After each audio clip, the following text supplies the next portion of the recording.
Hello and welcome to the next session of the subject Engineering Graphics. Today we are going to study the isometric projections, basics and terminology for the subject of Engineering Graphics. Now let us first of all understand what are the isometric axes, isometric lines and isometric planes.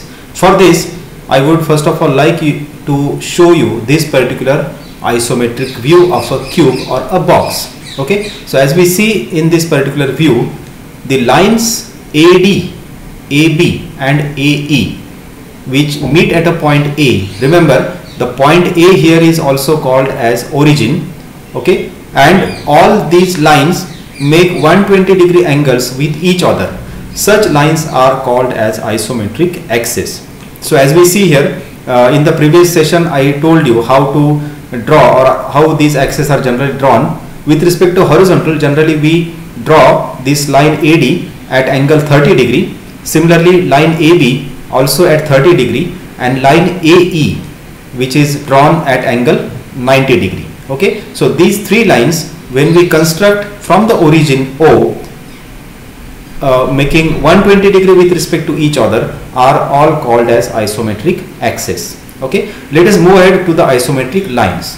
So the lines which are parallel to these isometric lines are called as isometric lines. So in this case, line EF, as we see here, this line EF, then line EH and line HD. These are just three examples. All of them are parallel to the three isometric axes. Hence, such lines are called as isometric lines. Okay. Next is non-isometric line.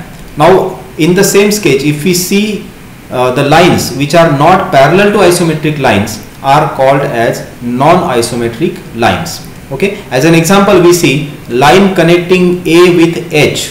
Okay, so this one line which is not parallel to any of the isometric axes, hence it is called as non-isometric line. The second example is if we consider line D connecting with G.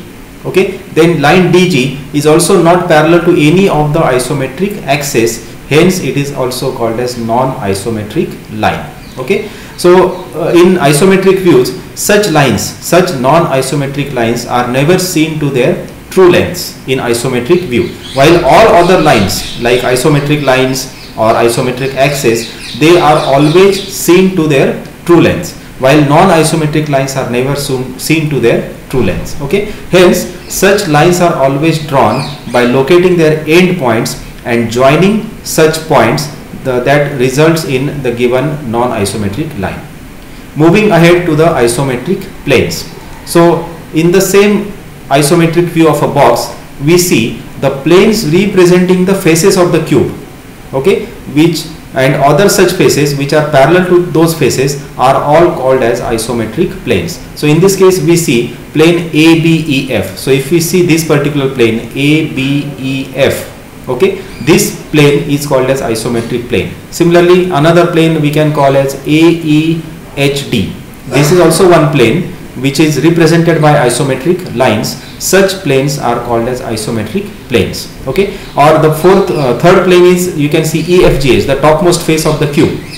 Okay, it also is represented by the isometric lines. So this plane is also called as isometric plane. So all such planes which are bounded by isometric lines, remember the planes which are bounded by isometric lines are called as isometric planes. Okay, and all the planes which are not bounded by isometric lines, they are called as non-isometric planes. Okay, we'll later on see how to draw such planes in isometric views. Okay, in the next session we are going to draw isometric views of some regular shapes and simple objects, so that you will understand exactly how do we draw the isometric views when the given are the orthographic projections. Okay, thank you very much for watching this video.